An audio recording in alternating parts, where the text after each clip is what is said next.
Ilang beses kinatok ng mga operatiba ng NBI ang gate ng bahay na ito sa Quezon City. Nang wala raw nagbukas nito, gamit ang isang improvised na tuntungan, inakyat ng NBI NCR at NBI Technical Intelligence Division ang gate ng isang bahay sa Quezon City. Nang mabuksan ang gate, agad pumasok sa garahe ang mga operatiba kasama ang NBI Public Corruption Division. Ilan sa kanila may mga dalang baril. Para yung RAM natin, battery RAM. Nakadak ang pinto ng bahay, kaya gumamit sila ng battering ram. Hanggang sa nabutas ang pinto at napasok ng mga otoridad ang bahay. NBI!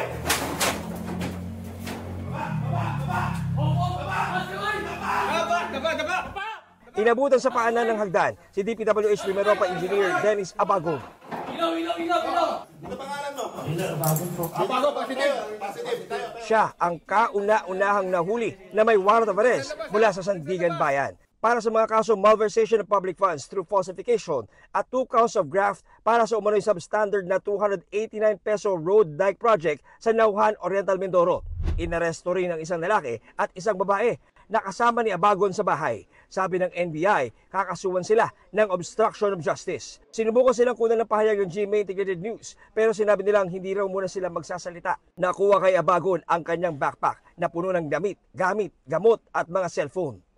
Isa sa mga napansin ng NBI TID at NBI NCR nung sila pumasok na dito sa bahay ay itong mga bintana mga kapuso, pansinin nyo, no?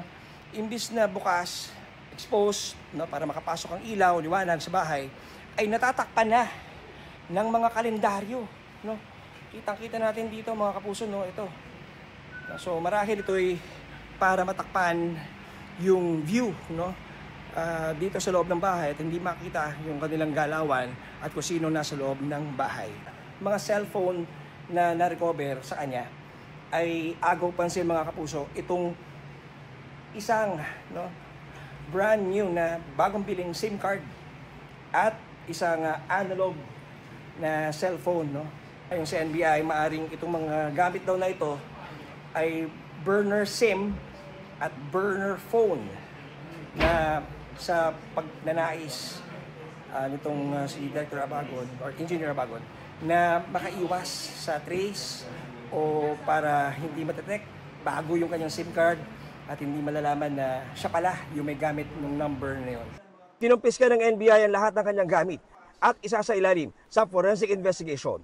Sabi ng NBI, una sila nagpunta sa address ni Abagon sa Cavite pero wala siya roon.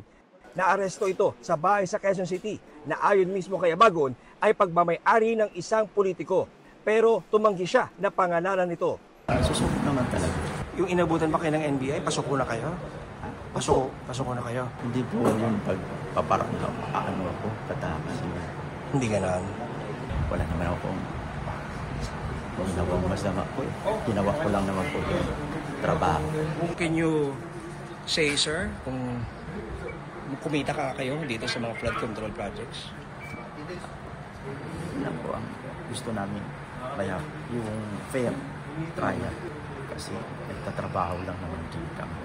Dinala si Abagon sa NBI headquarters sa Pasay para sumailalim sa booking procedures. Ayon kay NBI Director Attorney Angelito Magno, patuloy ang kanilang paghahain ng arrest warrant. Patuloy rin daw ang paghahanap nila kay Zaldico na batay sa huling impormasyon ni DILG Secretary John Vic Rimulya ay nasa Japan umano sa mga nakalipas na araw. Pinuntahan din ng mga pulis ang bahay ng iba pang mga may arrest warrant sa iba't ibang lugar sa Albay pero wala silang natatandaan doon. Sabi ng NBI, iimbestigahan at kakasuhan din nila ang mga patunayang nagkakanlong nila sa mga may arrest warrant. Panawagan pa ng NBI sa mga may arrest warrant, sumuko na sila sa mga otoridad.